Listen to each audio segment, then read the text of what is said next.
I want to welcome everybody to the new student orientation for the College of Arts, Humanities, and Social Sciences. We have with us three of our great faculty in our college to speak to you. You do have a chat function down in the middle of the bottom of the screen that if you have any questions, you can ask questions of the faculty that we have here. But I'm Scott Miller. I'm the Dean of the College of Arts, Humanities, and Social Sciences. I want to welcome all of you, our newest Fighting Scots, to Edinboro University. We're looking forward to meeting you this fall. We're sorry we have to do this so impersonally, but in many ways, these Zoom meetings can be more personal because you may feel more open to asking questions. So please do use the chat box to ask questions if you have any.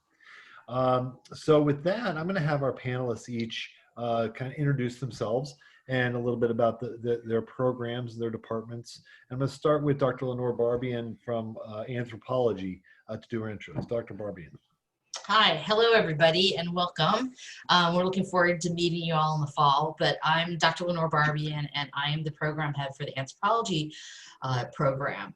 And our program, basically, we focus on both. We have two concentrations. You can take a BA in Anthropology, where it'll be the traditional four fields approach that we have in the United States, where you'll learn some about cultural anthropology, archaeology, physical anthropology, and linguistical anthropology. Or you can take a concentration in forensic anthropology, where you'll focus very strongly in taking classes in the specialty of forensic anthropology. And I am a forensic anthropologist, and so you'll get a lot of my courses that way. Besides that, our program, we really stress that you get to know each other. We have a lot of activities that we do with our students through our anthropology club. Our students tend to be really closely knit, and like they'll form study groups just by themselves because they'll share a lot of the same classes.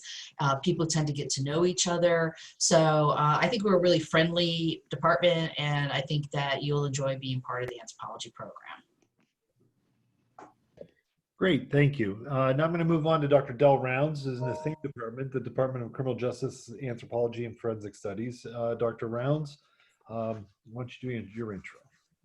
Good morning, everybody, and welcome. I am Del Rounds, as Dr. Miller said, and I'm the chair of the Department of Criminal Justice, Anthropology, and Forensic Studies. And Lenore, you just met, and Dr. Barbian, you just met, and we teach a criminal justice program, a well-rounded program that emphasizes to not the detriment of any one area, but we look at policing, courts, and corrections, and also the overall system, social justice, justice for minorities, and so forth.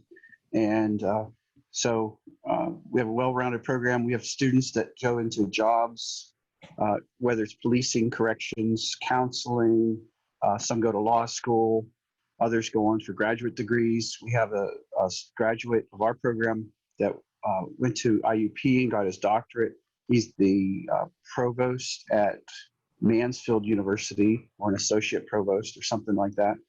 And he's one of our graduates. We have a number of people that are in professorial appointments or in graduate school currently as we speak. And I look forward to any questions that you have. Okay, great. Thank you, Dr. Rounds. And Dr. Thompson, Chair of Communications, Journalism, and Media. Yeah, welcome everybody.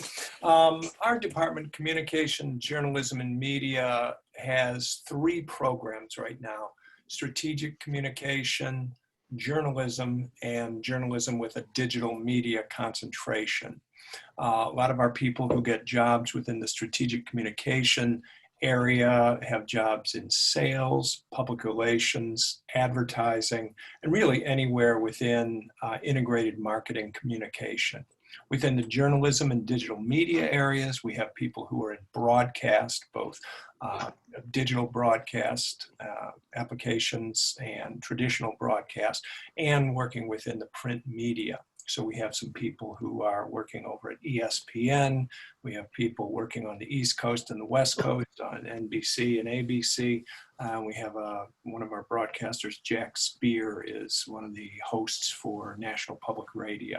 So we also emphasize high impact practices. So we like to get you involved in not only classroom activities, but out of the class activities, international travel, clubs and organizations, and internships are a priority with us. So that's some basics about our department, but I'll tell you more as we go. Okay, great. Thank you so much. I appreciate that. Appreciate the intros from all of you. The College of Arts, Humanities, and Social Sciences is, I like to think of it as the cornerstone of the university. We offer coursework that is multidisciplinary and overlaps many, many different professions, many disciplines, and students in all areas of the university take coursework in our college. And we're proud of the work that these fine faculty and their colleagues do in their majors. I do have some questions that I want to ask the panelists, and I'm going to start with one about your major selection, you individually in your discipline. So what about your journey drew you to your major? What do you enjoy about your discipline? And what do you enjoy most about teaching, advising, and working with students? So I'm going to start with Dr. Rounds on this one. Thank you. Right. I came to criminal justice teaching I was going to be an attorney and go that route. And in my first job, I was concerned that I didn't like some of the things I would be doing, perhaps. And so I always enjoyed teaching. And I got a job in a 2-year business school where I taught a number of subjects that really weren't my expertise, but I really liked it, learned a lot. And then I decided to go on for my doctorate in criminal justice or criminology. And as they say, the rest is history from there. I enjoyed teaching. I earned a teaching associateship so I could teach more under the tutelage of other professors and adapt that way. And then I was mentored very well by my advisors and other faculty, and went on to my first teaching job. And then I came here to Edinboro, where I've been now for 20 some years. I enjoy one of the things I enjoy most is mentoring other people and helping them reach and make their decisions about their goals in life and moving on in their life. Great, thank you. Dr. Thompson. Yeah, I was originally drawn to communication. I started in Bowling Green back in the late 70s after I had been selling vacuum cleaners, and originally got into marketing and sales. And then one of my roommates told me, man, you really got to get into communication and check this out. So I went and checked it out and loved it and got involved in communication there. And then just got so wrapped up in it, planned on getting a master's and then going into the workforce from there. But enjoyed it so much and got involved with some faculty consulting and so forth. So I got very interested in the lifestyle of academia. So got involved there in communication, found my way from there to Central Michigan, and then did a 1-year visiting stint at Kent State University. And then the job opened up in Edinboro. And I've been very involved in Scottish stuff throughout my career. And of course, Edinboro is the Fighting Scots. So I found a good home here that's been very welcoming to Scottish festivals and trips to Scotland and such. But I'll tell you more about that as we go. Okay. Dr. Barbian. Okay, yeah, well, my journey is probably not very common, but I was one of the really lucky ones because I always knew what I wanted to do. I knew I wanted to study skeletons, I wanted to study bones, and I knew I wanted to do that long before I knew what that was called. I mean, I knew I didn't want to be a doctor. That was not what I was interested in, but I never had heard the word anthropology until one day in 5th grade social studies. And then finally, when people would ask me what I wanted to do, I finally had the name to give them. And I actually picked my undergraduate university because they had a very fine anthropology program. I was very lucky to get into a good graduate program. But coming to Edinboro, actually, this is like my second career. I spent a dozen years after I completed my PhD working in museums. I worked at the American American Museum of Natural History in Manhattan, and then I worked at the National Museum of Health and Medicine in Washington, D.C. And it was when I was at the National Museum of Health and Medicine that I got to work with more than just the collections, which was fun because I like bones and that's what I was working with. But at that museum, I was able to start working with our public programs office and start offering lectures and hands-on like fun learning activities for visitors that would come to the museum. And I realized that that's what I liked better. I liked that even better than working with the bones. I liked working with people who were interested in the topics that interested me. And so I made a decision to start looking for academic jobs, and I was lucky to be offered a position here at Edinboro. And I've never regretted moving here, changing careers. I love working with the students. I love helping people. And that means in any way that's the best for you. So I always, when students ask me for advice, I give them the best advice that I can. I don't necessarily want everybody to become an anthropologist if that's not what is going to be what you are interested in. I want to help students find their career so that they can have a job they love when they get out, just like I do. Great. Thank you all. One of the most common questions we get from students who are coming into the university is what they should expect.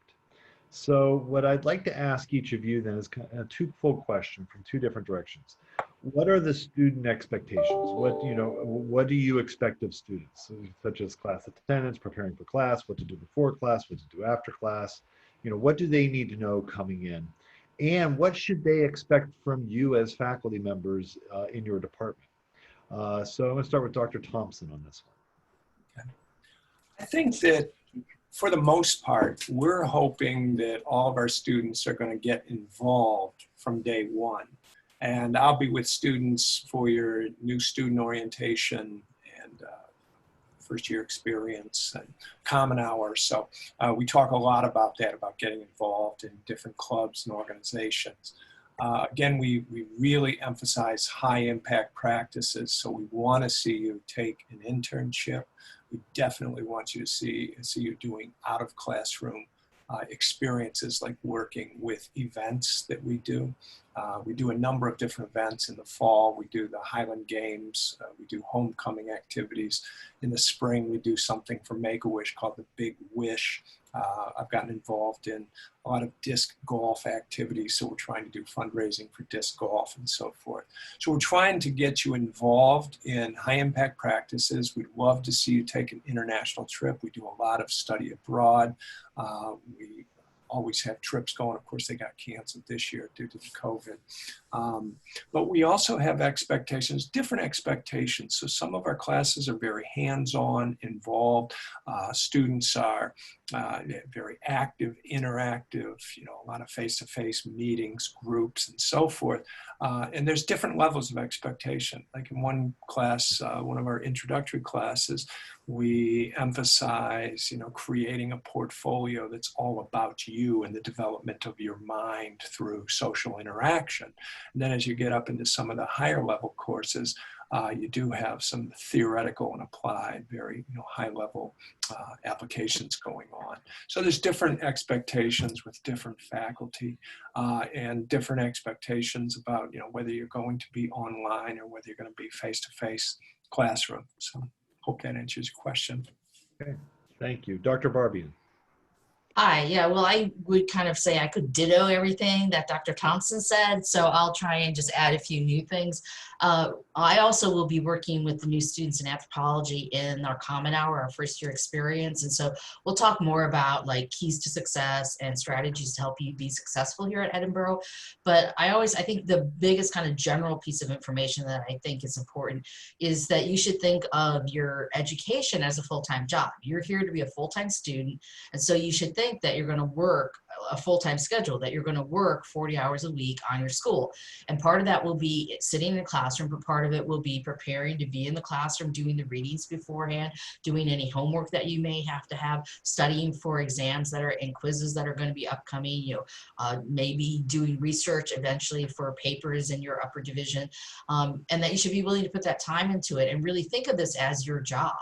And then I think if you approach it that way, I think everybody will be successful. In my department, like Dr. Thompson, we really emphasize that students get involved and that they do what in academics we call high impact practices. And we actually have one specific one that we offer, which is every other year we offer a opportunity to go to field school, an archaeological field school in Belize.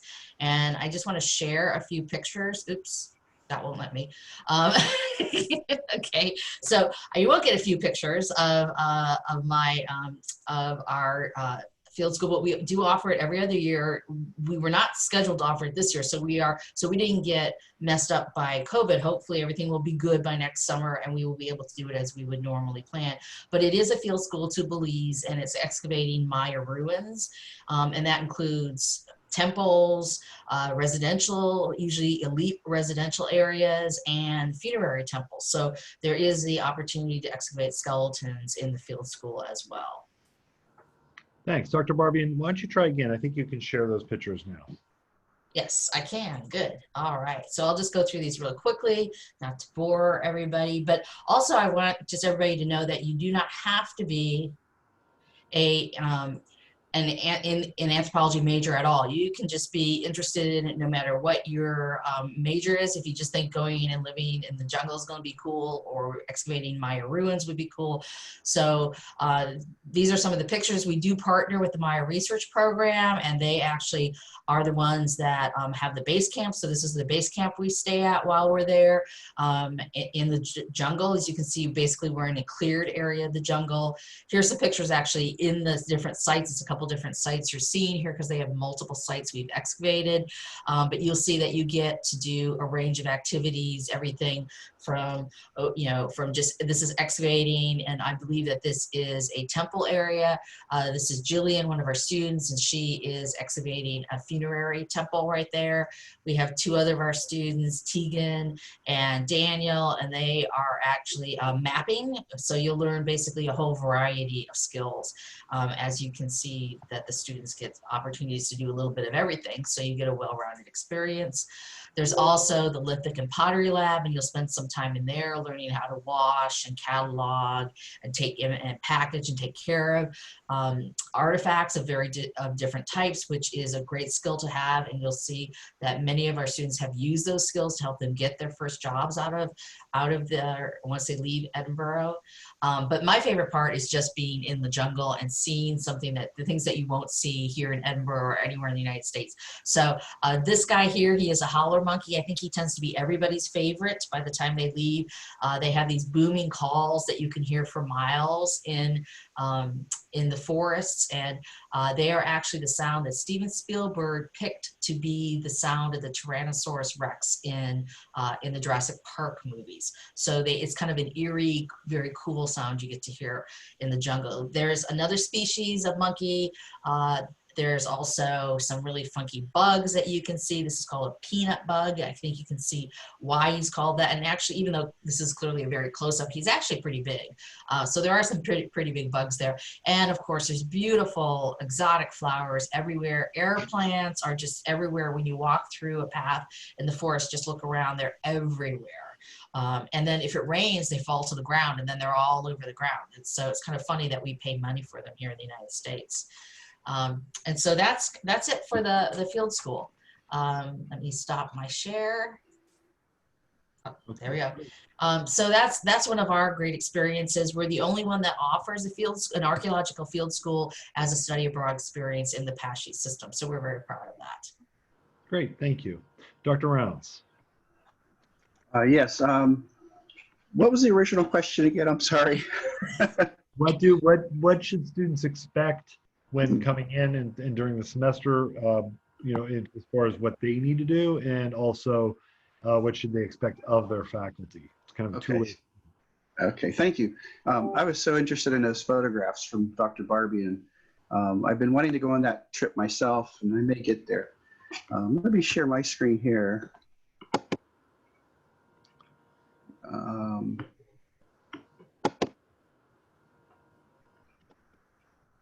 Okay, and you have my criminal justice program screen there? Yes, we do. Okay, great. So what I'd like students to know coming in, they don't necessarily have to know their career goal, but if they have a general idea, it's helpful. As far as, what area of criminal justice, there are literally hundreds of different areas to go into in criminal justice. It's not just police, courts, and corrections. Okay. But if I like to call the major the extensible major because it's exciting and it's sensible. There's good return on investment. There's excellent benefits. There's retirements possible at 50, 52, 55. If there's military background, retirement might even be a little better yet. Some police departments, for example, are paying, and this is unheard of, retention bonuses. Some are paying recruitment bonuses, $5,000, $10,000. So it's not like Major League Baseball, but it's pretty good. And so what I really it would be helpful if somebody knows if they want to come for an associate's degree or a bachelor's degree. There are really great careers a person could start in 2 years or even less if they took summer and winter classes. They could maybe do our associate's degree in a year and a half even. But typically we recommend the 2 years because we'd like you to participate in some other things. Like Dr. Barbie mentioned, Dr. Thompson mentioned, there's a lot of other activities to do. And in criminal justice, unless you're 21, there's some professions you aren't eligible to do. Okay, so the might as well stay around for that extra year and get the bachelor's degree. It's a little easier. And this is a curriculum requirement sheet of our AA in criminal justice program. I'll be sending you, after this is over, Denise will send you this entire presentation that I have. I don't go through it slide by slide, but I just want to share a few pages with you. This associate's degree is our requirement sheet here, and it fits within our bachelor's degree. Okay, so the courses you take in the associate's degree all will count in the bachelor's degree program. So if a person comes in and says, I want to do 2 years, I want to go do this, and they change their mind, it's easy to flip into the 4-year program, very easy. We also have the ability to earn a dual degree or 2 degrees simultaneously, the sociology degree and the criminal justice degree. So if somebody's uncertain, they could go that route. But one of the things I'd like to really emphasize to everybody is college is a journey. It's kind of a fun time. There's less responsibility. You do look at it, I think, just like Dr. Barbie said, look at it as a job, but it's a fun job. And so we have lots of activities going on. We have here in the fall, the state police come in and do a program for individuals that are challenged in one way or another. And about 100 people come into the campus, and then literally a couple of other 100 volunteers come in. And we have emergency vehicles from accident reconstruction vehicles to robotics to, and like I said, I'm just going to skip around here. We have a helicopter land. And then we do other things like supporting the polar bear plunge every winter. I think it's in November each year, so it's not, well, it's cold. I won't lie. It's very cold, but sort of a way to, we take students on field trips. Those might be a little curtailed, but in 2 years or 4 years that you're here, you're certainly going to have opportunity to go to these things, I'm sure. So we visit Crawford County. We visit state correctional facility. We're fortunate in the sense that we have a women's prison just in Cambridge Springs, which is about 8 miles, let's say, from campus. And then we have a men's prison that's about 12 to 15 miles from campus. It's a very large prison, over 2,000 inmates in that one. But then we have the Crawford County Jail, and we have Erie County Prison, which is really a jail. You'll learn why it's a jail versus a prison. The name always bothers me a little bit. We have lots of guest speakers come in, and now we're pivoting to online guest speakers, so it works out really well. I'd like you to know that the time that you're here is fun, okay? And so it's not always if you like what you're doing, it's not really work in the end. So, I mean, when Dr. Barbian's in the jungle, I know it's over 100 degrees and humidity is probably 100% some of the days. And that's hard work, but it's so rewarding. It's fun. And you have great stories afterwards. So if you come in with the right mindset, surround yourself with great people, get to know your faculty, get to know other students, join clubs. People always say, well, I don't have any leadership experience because I've never been a manager. I've never been an administrator, so I can't apply for this job. Well, guess what? When you were a treasurer and you didn't have any budget experience or whatever, let's say when you were a treasurer of a club, okay, sure, it had $1,000 budget. You learned how to manage a budget. You learned how to lead people when you were the president of the club or the vice president of the club. You can put that on your resume that way, okay?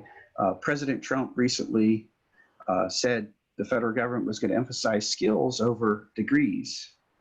And I think that's always been that way, hasn't it, Dr. Barbian? Well, I mean, a little bit of combination of both, right? Yeah, I worked in the federal government for 10 years, and my experience always was that experience was given more points than just a degree. Yeah, exactly. So it's really nothing new. Maybe there'll be more emphasis. But also your faculty are really great people. Here's one of our criminal justice faculty members that won Advisor of the Year 4 years ago. And then 3 years ago, Dr. Barbian won Advisor of the Year. So get to know these folks and you'll have a great time. You're gonna make friends, right, with a spouse here, all kinds of things. I stay in touch with a lot of former students. Of course, Facebook is useful. Take advantage of that network. At one time, one of our graduates was a top number 2 person in the DEA, Drug Enforcement Administration. So that tells you something right there. And when they see the Edinboro name or they see Northwestern Pennsylvania, that's helpful. We have great career services at university, so take advantage of that as well. Here's some places where people have gone to jobs. And jobs are something you take for a period of time. The career is you. The career goes with you wherever you go. So never be too stressed that I don't really want to take that job. Well, you know what? It's experience and it pays some bills. So you take the job for a while. And then when you're ready, you go on to the next job. And that you're the career, not the jobs. Used to be people were loyal to single companies. Today, people are more loyal to their profession rather than single companies. And here's some types of salaries people are looking at in different areas of criminal justice. I got a lot of things here for the best advice. Go to class. It is a job. Go to class every day. Attendance is taken, and it does matter. It does impact grades in the end, and you might miss something that could be useful to you someday. And there's a lot of online resources that come with your books. Ask questions. There's no bad question. There's no dumb question. Don't ask it, then that's bad, right? Join clubs. Seek those officer positions. Do an internship or 2. You can do that. We have up to 15 credits in criminal justice of internships.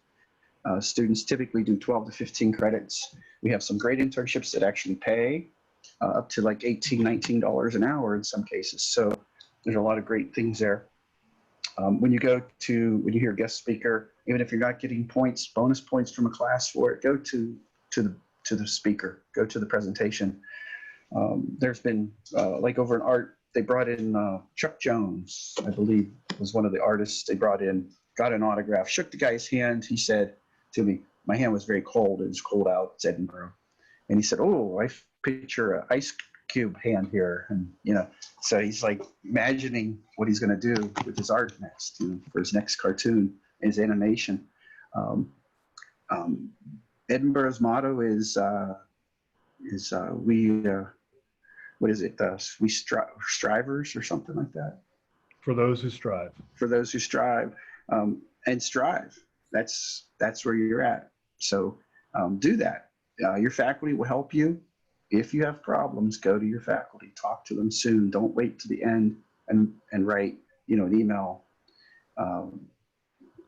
talk early on. We can usually fix things. After a student meets with me, typically their grade increases 1 letter grade on all their tests afterwards, because I help them figure out a better way to study.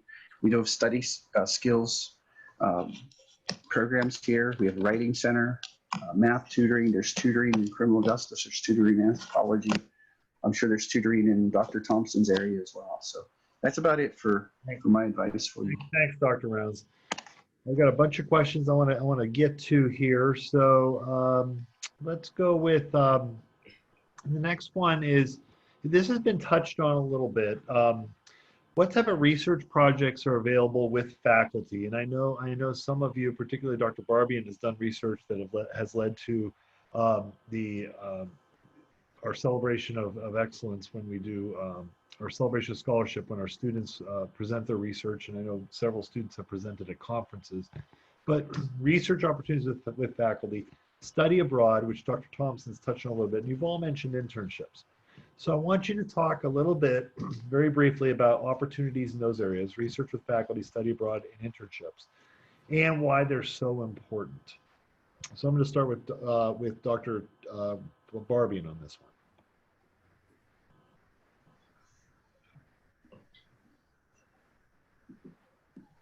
You're muted. Let me unmute you here. I need to unmute. There All you right. go. So yeah, sorry about that. Yeah, I'll continue with my PowerPoint. So yeah, we have both at Edinboro, we have the Institute for Forensic Sciences. And we have within that, we do a number of things, including bringing speakers in, but we have something that's called our Student Scholar Program. And that's what I want to focus on a little bit. And basically that's for students, again, of any discipline that's interested in the forensic sciences. If you work with a faculty member on a project that's of forensic interest or a forensic application, then you can be one of our student scholars. And this last year, we actually had 2 students that participated. Turned out both of them were anthropology students. And one of them, this is from Taylor. She was one of the students who went to the field school in Belize with me the last time we held it. But her project had nothing to do with that. She decided to look at a way that we age adult skeletons to determine how old people were at the time they died. And she basically was doing a test of it. And this is the poster she put together. She got really interesting results. And it actually, honestly, it made me start to really think about our methods of aging skeletons and what we're actually doing when we're doing that. She was all set to go to the Northeastern Anthropological Association meetings and to present her research. And of course, COVID intervened. And so that's been put on hold. We also had last year Tegan Casa, and Tegan was also one of our students in the field school. And she actually decided when she was in Belize to collect data from the skeletons that they had in the collections at the Maya Research Program on dental modification. And she used that data that she collected herself from skeletons to actually look at dental modification among the Maya. She compared it to some other sites, and she came up with some really a new way of looking at it, because most researchers had just looked at each tooth and how was each tooth in the mouth modified. What she looked at was the individual's whole entire dentition, and what she found was that there were patterns of how people's mouths were actually being modified. And so that was kind of a really new and interesting way to look at the data. She also was planning on going to the Northeastern Anthropological Association meeting, and again, that didn't happen. But not all went badly for Tegan. She ended up, this is her, this is a very recent photograph that she posted on Facebook, where she is now an intern. She's got a paid internship with the National Park Service at Fort Laramie, which is a national park up in Wyoming.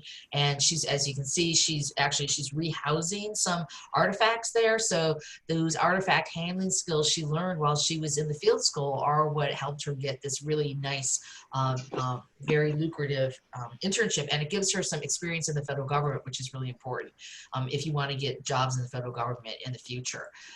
We also had Dean Miller alluded to the fact that Edinboro has a celebration of research every semester in the spring, except for, of course, this last spring. But the previous time around, we had 2 of our students in anthropology who had just come from our seminar, our research seminar that we have in anthropology, and they presented their research projects from that seminar, and we were very proud. Both of them won awards. Jenny Martin over here, she won the big prize, the grand prize, the Provost Choice for her research. She looked at an archaeological question about could there be underwater sites in Lake Erie? And then this is Abby Bennett, and she looked at some artifacts from Peru and tried to interpret what those artifacts meant. Both of them have gone on, they've graduated since then. Jenny is actually working as an archivist for Erie Insurance up in Erie here. And Abby is a graduate student, a master's candidate at Sonoma State University in California. So we've had those. We've also had other students, just to get a sense of kind of where students end up. This is Stacia. She actually is the GIS coordinator for public services in South Carolina. And I know this picture kind of looks like she's in maybe Scotland or Ireland with the hills, and I think those are sheep there. But no, she's actually surveying in different public works like sewer systems, water systems, electronic systems, that type of thing. And here's a picture of her at the base camp at the Meyer Research Program. So she used, again, her archaeological skills to get her a job in South Carolina. And then I don't have a picture of Amanda working, but Amanda Rockwood is another one of our alumni who went to the field school, and she ended up as a curatorial assistant at the Erie Historical Society. And again, her skills she learned in the field school about artifact handling is what helped her get that job. So yeah, we really suggest that you do some type of internship, field school. Those experiences are incredibly valuable. They will definitely help you get jobs. They'll also sometimes help you figure out what you don't want to do. Which I would say that's just as important. If you want to have a job you like, you got to, some of it is eliminating what you thought sounded cool, but when you actually did it, you didn't think was so cool after all. So, and so that's an important skill too. So, even if you say, well, I did that and I really don't want to work at museums, well, good, then not to pursue that. You can then try and figure out what is a better match for you. So I think all those experiences really help students grow, help them focus and find what they really are interested in. Right, thank you. Appreciate that. Dr. Thompson, how about you? I know you've done a lot with the international trips, and you guys do a lot with internships as well. Can you expand on that a little bit? We do. Yeah, some of our international trips that we offer are Scotland. I run the Scotland course, and we go every 2 years. And Scotland's a nice adventure because we're based in Edinboro, Scotland, and we are there during what's called the Festival Fringe, which is the world's largest arts festival. They have over 300 venues across the city, and they have thousands of shows that they put on. And typically, Edinboro, Scotland is 500,000 people is their population, and during the Festival Fringe, that population goes up over 1 million. So there's quite a few people in town for it. And then we do a number of other things. We go to the Edinboro Military Tattoo, which is a spectacular show in the castle. And then we take day trips around Scotland. We also have trips. Some of our faculty are involved in going to Greece and Italy, and also involved in going to Spain, Germany, Switzerland, and other places next year and the year after. So there's a number of different study abroad opportunities that we have. We also put an emphasis on internships. I'd mentioned some people who are at ESPN started out with an internship there, and then they took jobs as digital media editors there at ESPN in Connecticut. One of our graduates is Emily Morris. She's the Chief Brand Officer and VP of Marketing at Chautauqua Institution, very highly placed and wonderful person who, of course, these alumni also are part of our alumni advisory group, and they come in and share with students and help with getting jobs and internships and such. We also have one of our graduates, Randy McElwain, is an editor and a journalist with ABC out in LA. And he gets people internships out there, and he's very interested in helping students along on their path. So some of the research that faculty are doing that you can get involved with has to do with applied research. Some of our faculty are doing things that have to do with strategic planning, helping organizations in strategic planning, and they oftentimes have students get involved in helping to facilitate that. We also have faculty who are involved in conflict management, and we get involved with sessions on that as well. So there's research opportunities, plenty of hands-on experiences, study abroad, and internships that we recommend to everyone in the field. Okay, great. Thank you. Dr. Rounds. All right. Both my colleagues here really mentioned most of the things. I think one of the best things for us in criminal justice is our guest speakers, our Criminal Justice Club, our Criminal Justice Honor Society, and also our internship program. We have students doing internships at some pretty, usually they go and try to do internships where they might like to get a job eventually, and it's a great way to network. And the agency then has seen a person. Sometimes it's paid, typically it's not paid internships, but a person dedicates to that, shows them what they've got, and often the job, they're hired coming out of the university, or they know they're going to be hired in a short period of time based upon government budgets and so forth. Some of our students don't go government work. They go private sector, like retail loss prevention. We have students who've done internships there with different agencies. I have a student, when I was a grad student, I still stay in touch. He is now like an executive vice president of a major retailer, and he's moved around to different retailers. He said he was going to retire at 40. He could have, apparently, unless he got this next position, this next level, which he did. He makes quite great money, and so I still have a connection with him. And some students have gone actually through that to some of the stores he's worked in, even previous stores. I was at an alumni event a few years ago, and I was sitting enjoying a football game, watching a football game at the hotel, and I was sitting there with some of their alumni from the late 60s, and this one guy was mentioning a name that I'd heard from that same friend that I just mentioned, and turns out they were my friend's boss that moved him along with him through other companies over the years, was actually roommates with the guy I was sitting with. And he texts the guy and says, "Hey, I'm sitting here with a friend of your friend." And so all that alumni networking, all those things really add up. And sometimes it is who you know. So internships are essential. And again, getting to know faculty, but also staying friends, staying in contact with your fellow students that you graduate college with or go through college with. Stay in touch with them, and you never know. Thank you. Great, thank you. Yeah, and there's good points there about when it comes to internships, particularly.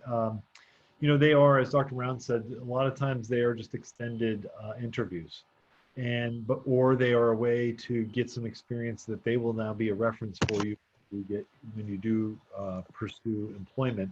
Hopefully, at the beginning of your senior year, you start that process of career planning to try to get your job and put out your resumes, because that's when the best jobs are available for the next fall.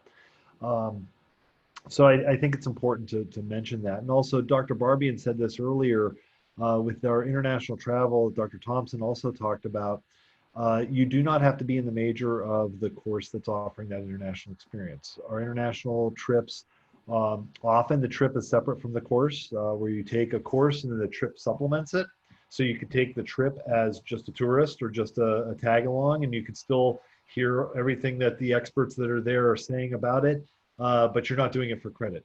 Then we have other experiences that you are doing it specifically for credit, but even in many of those, you can tag along on the experience as a guest or as a tourist and take advantage of all the tours that they're doing. So it's a really great way to expand your mind, expand your knowledge. We want all of our students to be well-rounded and to understand the different cultures around the world and how different people behave, react, communicate, that's very important. When it comes to international relations, international communication, international culture, you need to understand that the world is a smaller place, and many of the things we do in any of these disciplines are going to touch people from other cultures, whether it's people coming here from other cultures or your job takes you overseas virtually or in person. So it's important to remember that. Next, I want the panel to consider the following question. You've all talked a little bit about the careers and jobs in your fields. So I'm going to double up a couple questions. And one is, what are some details about your major you'd like the students to know? Common factors shared about students who do well, things that they have in their background for preparation, or the type of drive they have, type of person they are, and what types of jobs do they lead to. And I know particularly in your three disciplines, students end up in all types of careers. One of the things that distinguishes higher education from a technical degree is you're in these majors, which are going to help you lead you into that first career. But you're also taking a lot of courses in general education, in the liberal arts, that are teaching you how to think well, think critically, communicate well, orally and in writing, and be creative. Those are the things that allow you to pivot and use the skills you got in your major to pivot if you find yourself wanting or needing to change careers. So what is it about your majors, the characteristics of the students in your majors that bring these students along, and what types of careers are they going into? And Dr. Thompson, I know you've talked a little bit about this, but I thought you might want to touch on it a little bit.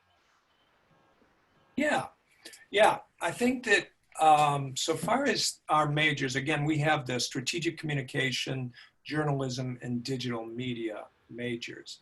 Across the board, one of the important things that we try to emphasize for all of our students is storytelling. I mean, that's critical. So often today, when you're listening to the news or political viewpoints or whatnot, you hear the word narrative brought up, the narrative that people are trying to put forward and so forth. We're very much into the narrative, and that can be helpful across the board, whether you're in journalism, of course, storytelling is big there, or if you're in strategic communication, public relations, or sales, you have to be able to tell a good story. So we do emphasize storytelling skills. We do emphasize, like Dr. Miller just mentioned, critical thinking as crucial to your degree here.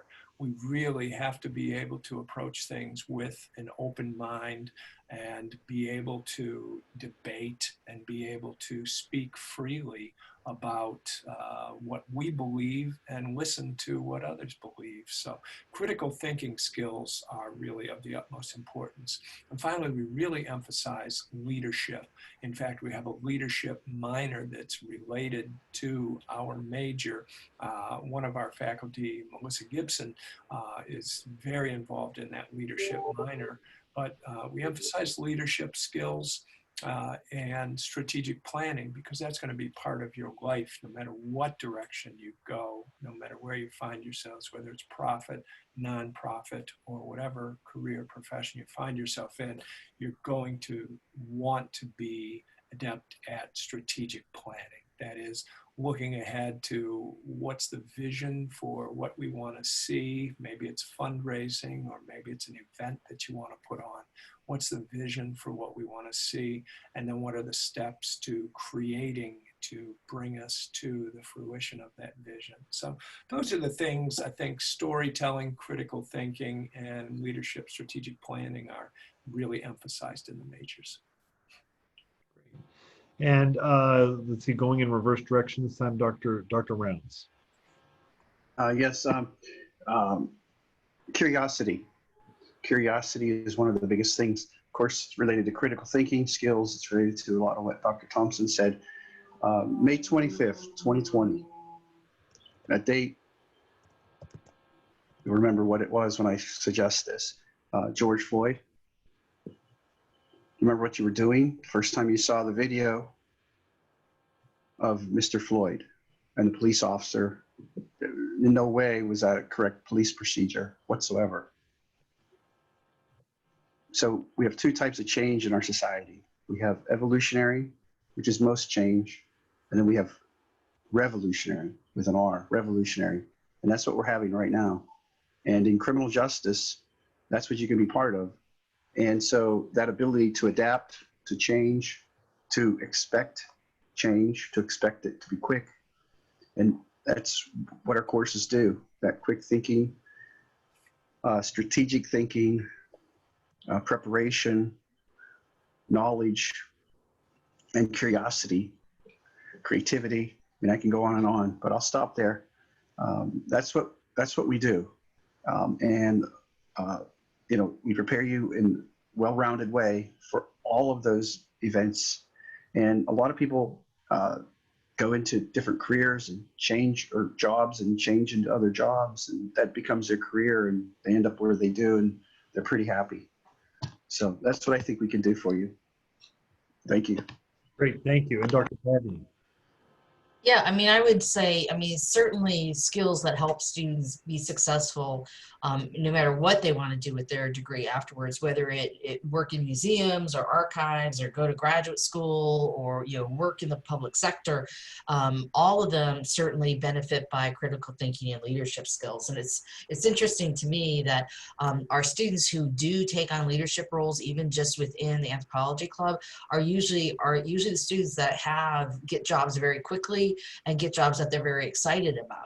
So those are definitely important. But I think the one thing that I would really stress is that what I see is that those students who are willing to step outside of their comfort zone and do something that they maybe thought they couldn't do before, those are the students that I really see being very successful after, even in college and then after college. And a lot of that, going to Belize and living literally in the jungle, living and working in the jungle, and we do have running water and a little bit of electricity, but it's really different than living here in the United States. Although English is the official language of Belize, many of the indigenous workers are actually speaking Spanish or some other indigenous language. So you are surrounded by people. Not everybody speaks English, and their comprehension is at least somewhat, but their English is not necessarily perfect. Those students, that can be really intimidating. It can be really scary for them. And then they come out of that and they're like, hey, I did that. And not only that, not only did I do it, I had fun doing it. And it really changes their outlook, and they're willing to then take another step. Like Taylor, who was one of our student scholars, she never thought she could do a research project. That was not for her. She wasn't a big brain, she was just an okay student, and she was more of a people person. She liked to talk to people, but she wouldn't be studying like pubic synthesis. Like, who'd do that? And now it's like, now she feels like that's really something she owns, and she even understands it better than some people who are quote unquote professional forensic anthropologists. So you can really see that. I think that is a really good trait, and not to be afraid, because things can be scary, but we're going to be here. We're here to help you. We're here to help you take those steps outside. We'll be here to cheer you on when you're successful, and to help you figure out how to make it more successful if you're struggling. So I think that, to me, for what I see in the anthropology students, is those students that have that attitude are the ones that are ultimately the most successful. Great, thank you. I see Denise Meneras has joined us. Denise, I don't know if you have anything you'd like to say to the attendees as a welcome from the new student organization crew. Yeah, we just wanted to remind everyone that we'll have our next Facebook Live event tomorrow at 3 p.m. Eastern Standard Time. You'll hear from different university offices, including this health center, ROTC, different offices. So please join us. You just have to log into the Edinboro page, which is Edinboro University of Pennsylvania. Thank you, Dr. Miller. Thank you. Yeah, I want to emphasize a couple things. First, the faculty have mentioned office hours a couple times, and often one question I get from incoming students is, what do you mean by office hours? And office hours are times that are set aside by every faculty member, and that those office hours are specifically set aside for them to be available to students. Sometimes appointments are made during that time with students, and sometimes it's a walk-in type of a situation. But they'll be posted on their course management system. We use D2L, where all of your information for your courses will be. They're also on their door, and they'll be in their syllabi, so when the faculty should be available to you. Doesn't mean that's the only time you can meet with the faculty.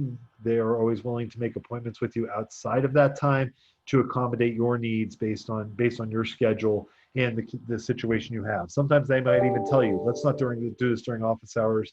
I want to be able to have a solid hour with you or something like that. And they'll schedule a time that works for you. Also, it was mentioned, we were talking about what to do to get ready for the semester. And my advice to everyone is, when you get on campus, a day or two before classes start, walk around campus, find your classrooms, find where they are, figure out what your route is going to be, and stop by your faculty's offices in the first couple days of school and introduce yourself to the faculty. You'll see them in class, but go and introduce yourself. And most importantly, track down your advisor and your department chair and introduce yourself to them. That's all you need, just an introduction. If you want to sit down with your advisor, you can make an appointment to meet with them to talk through things. But most of the things that you're going to do are going to be through interaction with your advisor, as far as when it comes to scheduling, when it comes to issues of the class, when it comes to questions you have. And then your second tier is your department chair. Almost every form that might be submitted by your advisor goes through the department chair's office. So it's important to know who they are and have them be able to put a face with a name. So that's the best advice I can give as far as getting ready for the semester. And lastly, you're going to have books assigned for all your classes. I always tell everybody, read the first chapter before the first class, because the faculty are going to hit the ground running. They're not going to go in, hand out a syllabus and let you go. They're going to start talking about the topics in the course. Many of them will have an assignment posted at the bookstore or online for you, or they will email you an assignment for the first class, but go in prepared. Always stay ahead. That's the key. Any parting words from the group? I'm going to start with Dr. Rounds here. No, just you might feel overwhelmed right now, but we repeat ourselves a lot, and you'll get some of the same advice from different people. And we're always available to answer questions by phone, email, or in person. So have a good rest of your summer, and I look forward to meeting you very soon. Good, thank you. And Dr. Barbie. Yeah, I think, again, this can be a little overwhelming. You get a lot of information dumped on you, so don't be afraid to ask questions, even if it's something that you think someone told you, but you just can't remember what they told you. That's fine. I've moved around enough in my life. I know what's that like when you're the newbie and you just get a lot of information. It's sometimes hard to process, so don't feel bad about that. And everybody, enjoy the summer, the rest of the summer. Stay healthy, and I really look forward to meeting everybody in the fall. Okay, Dr. Thompson. Yeah, I'm looking forward to seeing you in the fall as well. Can't wait to have you on campus and joining us at the Borough.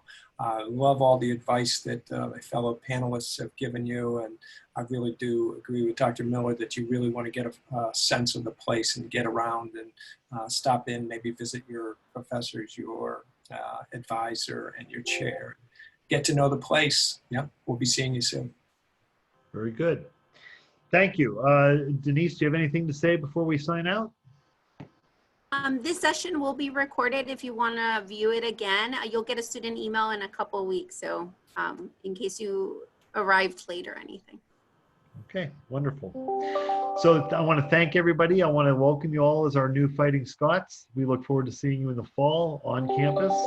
And we hope you, as Dr. Barbian said, enjoy the rest of your summer and go Borough. Thank you. Bye. You all.